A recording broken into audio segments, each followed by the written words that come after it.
সোনালী আঁশ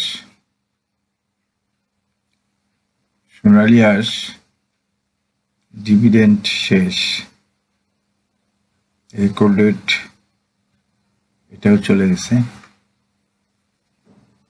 AGM 31শে December, EPS 3 টাকা 23 পয়সা, ন্যাব 61 টাকা, ক্যাশ ডিভিডেন্ড 10%।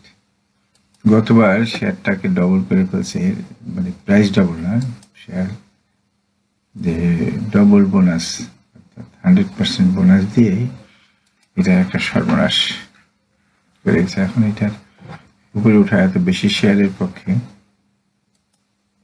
1 কোটি শেয়ার উপরে ওঠাটা বেশ, এই প্রাইসে এই দামে এই শেয়ারটাকে উপরে ওঠা খুবই কঠিন।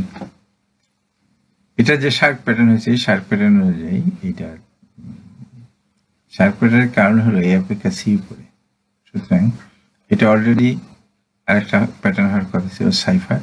অলরেডি সাইফারের বটম ডি পয়েন্ট সে পার হয়ে গেছে, সুতরাং তাকে এখন শার্কের ডি পয়েন্টে আসতে হবে। শার্কের ডি পয়েন্ট 113, দ্যাট ইজ 227 টাকা।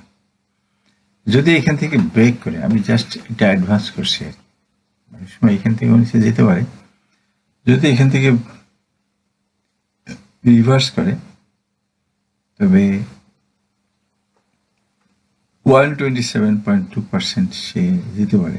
কিন্তু শার্ক প্যাটার্নটা হলো একটা দুর্বল প্যাটার্ন। এই প্যাটার্নের একটা কঠিন রেজিস্ট্যান্স থাকে 61.8-এ।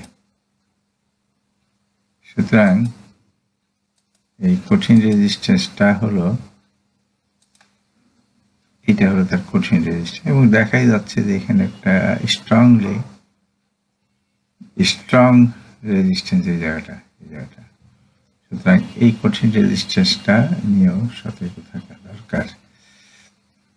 এই হলো, আর এটার হাইতে একটা রেজিস্ট্যান্স আছে, তারপরে এটা একটা বোনাস পয়েন্ট সে যাবে 1.272 = 395।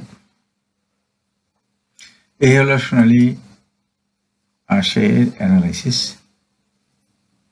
এটা শুধু ভালো লাগবে না, এটার এইখানে মিট করলে পারে আপনি আরেকবার সোনালী আঁশটা আমার ইউটিউব চ্যানেলে খুঁজবেন,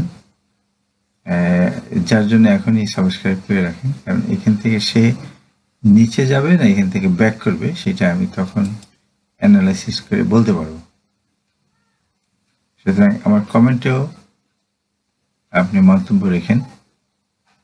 ধন্যবাদ সাথে থাকার জন্য। আসসালামু আলাইকুম। পরবর্তী আপডেট পেতে লাইক, কমেন্ট ও শেয়ার করে সাথে থাকুন। সাবস্ক্রাইব করার জন্য ধন্যবাদ। আসসালামু আলাইকুম।